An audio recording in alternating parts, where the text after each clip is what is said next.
I should have died in that pit.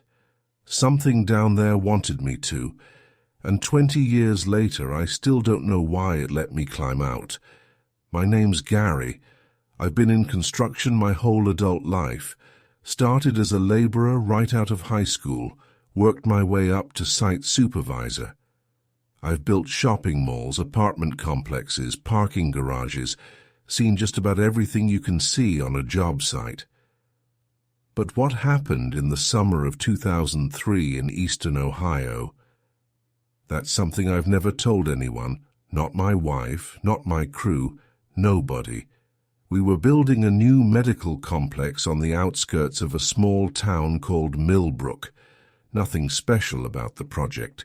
Standard 3-story building, parking lot, the usual. But from day one, something felt off about that site. The ground was wrong. I don't know how else to describe it. When we started digging the foundation, the soil had this strange smell to it. Not like sewage or decay, something older, like opening a door that's been closed for 100 years. The crew noticed it too. Guys started making jokes about ancient burial grounds and cursed land. We laughed it off. Construction workers joke about everything. It's how we cope. Then we hit the bones. About 12 feet down, one of the excavators pulled up a bucket of dirt with something white sticking out of it. At first, we thought it was a root. Then someone brushed off the soil. It was a human jaw. We stopped work immediately, called the cops. They brought in some archaeologists from the state university. Turned out we'd dug into an old cemetery, unmarked, no records of it anywhere. The experts estimated it was from the 1800s. Some kind of mass grave, maybe from a disease outbreak. They removed what they could find, blessed the ground, told us we were clear to continue, but we weren't clear. Not really. The first incident happened about a week after we resumed work. Night shift. We had a small crew pouring concrete for the foundation walls. I was supervising, making sure everything was level and properly set. Around 2 a.m., one of my guys came up to me. His name was Derek, young kid, maybe 22. Good worker. He looked pale, shaken. He told me someone was standing at the edge of the pit, just watching. I grabbed my flashlight and walked over to where he was pointing. The foundation pit was about 15 feet deep at that point. The walls were shored up with wooden supports. At the far end, where the shadows were thickest, I saw something. At first I thought it was a trick of the light, a shadow that looked vaguely human. But then it moved. Not like a person moves. It sort of shifted, like smoke being pushed by wind that wasn't there. I shined my flashlight directly at it. Nothing. Just empty pit and wooden supports. I told Derek he was seeing things, told myself the same thing. We went back to work, but over the next few weeks, more guys started seeing things, always at night, always at the edge of the pit or in the darker corners of the structure as it went up. A figure, watching, never approaching, just standing there.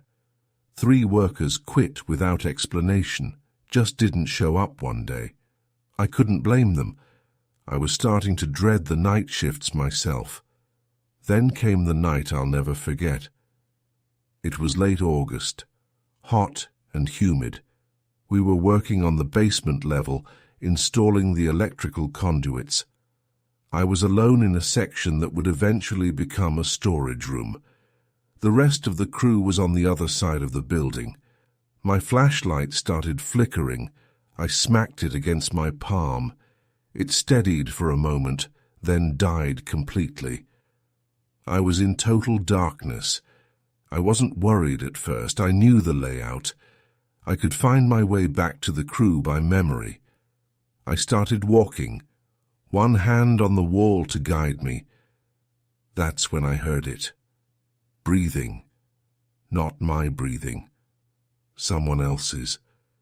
Coming from right in front of me. I froze. Hello? Who's there? No response. Just that breathing. Slow. Wet. Like someone with fluid in their lungs. I reached for my phone to use as a light. Before I could grab it, something touched my face. Cold. So cold it burned.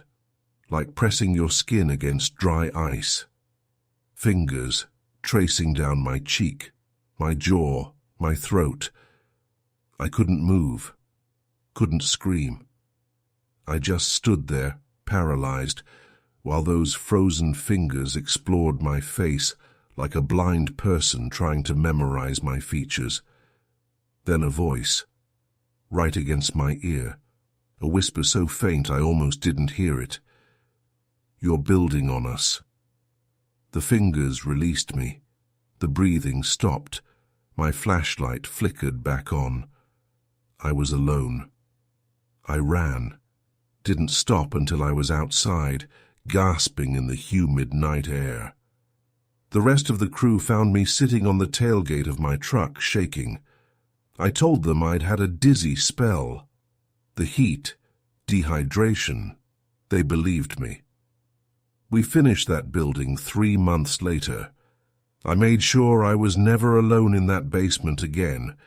Made sure I was never there after dark if I could help it. The medical complex has been open for 20 years now. Doctors, nurses, patients walking those halls every day.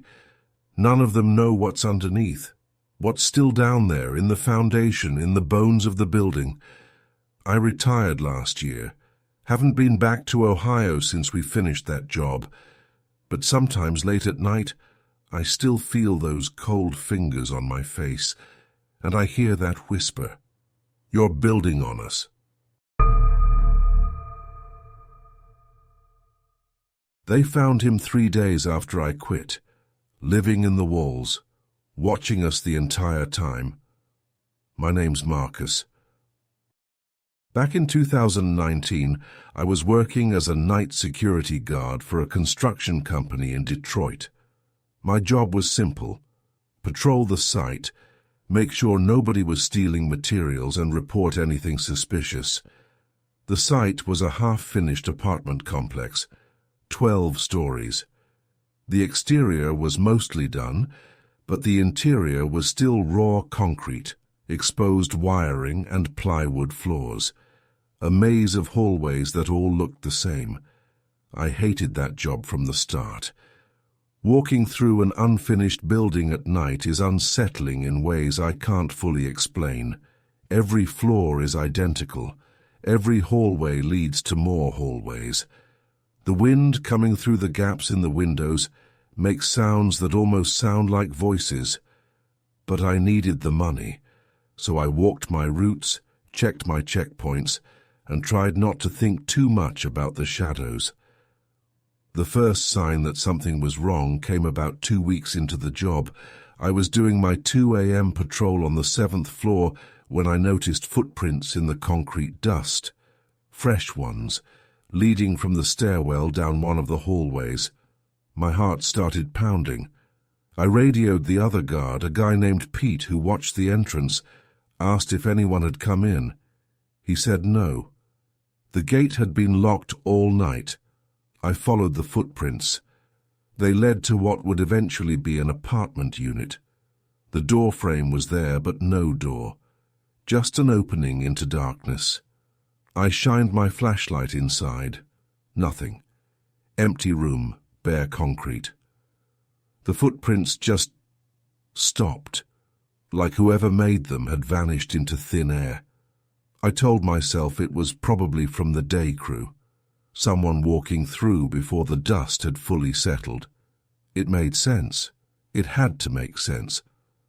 But over the next few weeks, I kept finding things. A candy wrapper on the 4th floor, fresh, not covered in dust.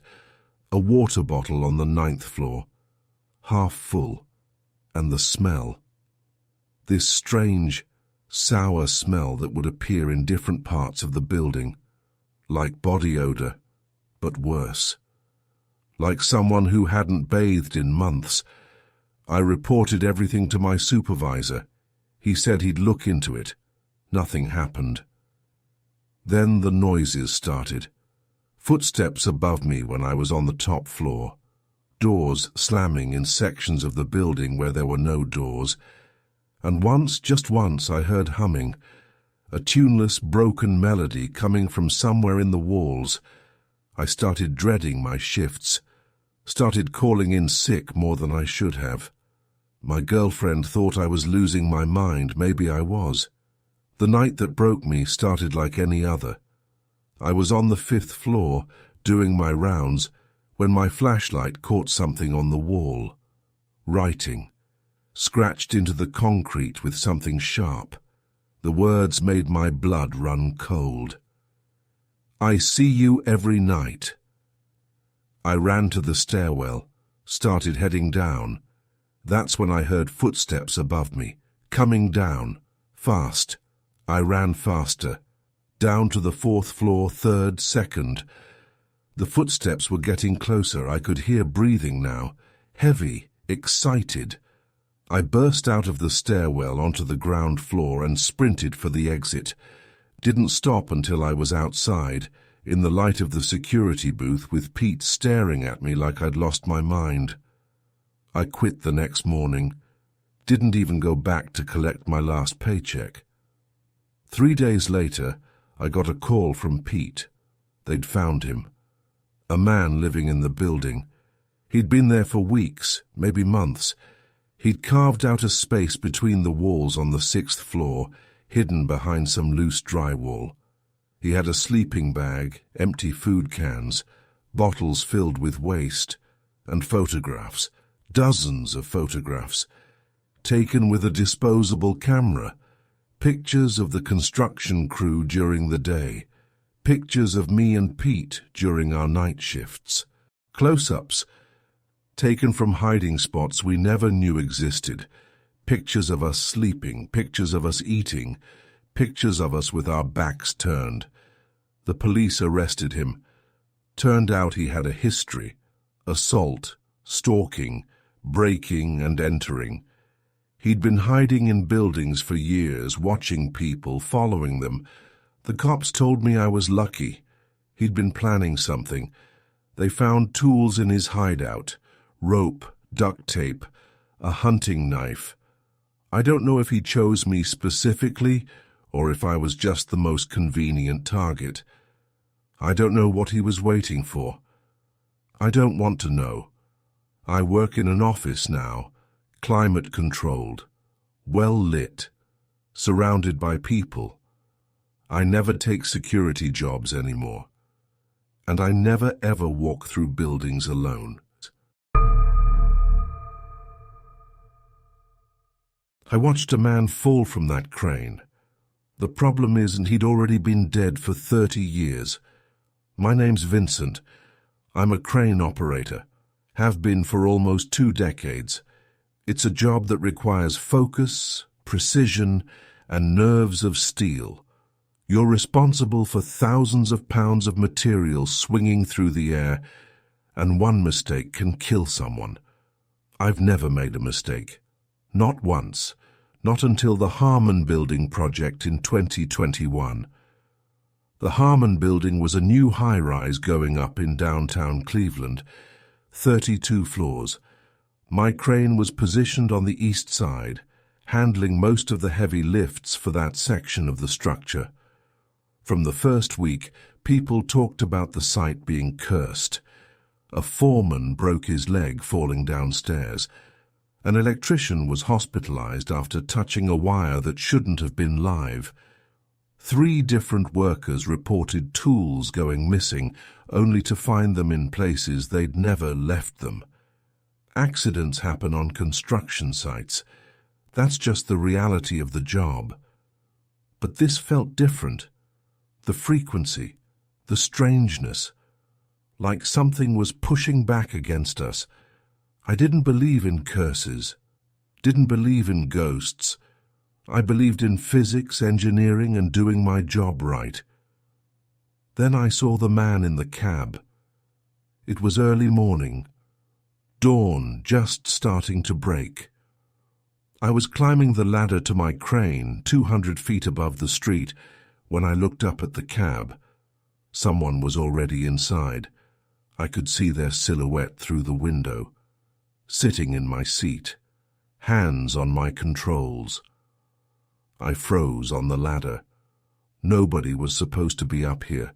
Nobody had access to my crane but me. I climbed faster, reached the cab, threw open the door. Empty. The seat was empty. The controls were untouched. But the cab was cold. So cold I could see my breath, despite the summer heat outside. I sat down slowly, tried to shake off the unease, started my morning checks. That's when I noticed the logbook. Every crane operator keeps a logbook. Records of lifts, maintenance, safety checks. My logbook was open to a page I'd never written. The handwriting wasn't mine, it was older, shakier, and it just said the same thing over and over. Don't let go, don't let go, don't let go, filling the entire page. I reported it to my supervisor. He looked at me like I was drunk and told me to get to work. So I did. What choice did I have? For the next few weeks, nothing happened. I started to convince myself I'd imagined it. Stress, lack of sleep, the mind playing tricks. Then came October 15th. I was lifting a load of steel beams to the 20th floor. Routine lift. Done it 100 times before. The load was secure. The rigging was correct. Everything was by the book. I started the lift. The beams rose smoothly. 10 feet, 20, 50. At 75 feet, my controls locked. I don't mean they malfunctioned. I mean they physically would not move, like someone had welded them in place. The load stopped, just hanging there, swaying slightly in the wind. I radioed down, told them I had a mechanical issue, told everyone to clear the area beneath the crane. Then I saw him, standing on the end of the crane arm, 200 feet in the air, a man in old work clothes, a hard hat that looked like it was from another era. He was looking directly at me. I couldn't move, couldn't breathe. I just stared as this impossible figure stood on a beam 6 inches wide, perfectly balanced, staring at me through the glass of my cab. Then he stepped off. I watched him fall, watched his body plummet toward the street below, watched him get smaller and smaller. I screamed, grabbed my radio, started shouting about a man falling. Someone call 911, clear the area. The response came back confused. What man? Nobody was on the crane arm. Nobody had fallen. The cameras showed nothing. But I know what I saw. I climbed down that day and refused to go back up. My supervisor threatened to fire me. I told him to go ahead. That night, I did some research, looked into the history of the lot where the Harmon building was being constructed. In 1987, there had been another building on that site, a smaller office complex. During construction, a crane operator named William Dorset lost control of his crane during a lift. The load swung wide and knocked him out of his cab. He fell 212 feet. They never determined what caused the malfunction. Equipment failure, they said. Mechanical error. But witnesses reported that in the seconds before the accident, Dorset was seen struggling with his controls, like they had locked in place. I showed the article to my supervisor the next day. He read it, went pale, didn't say a word. They brought in a different crane operator to finish the job. I heard through the grapevine that he quit after 2 weeks. The Harmon building is finished now, 32 floors of offices and retail space.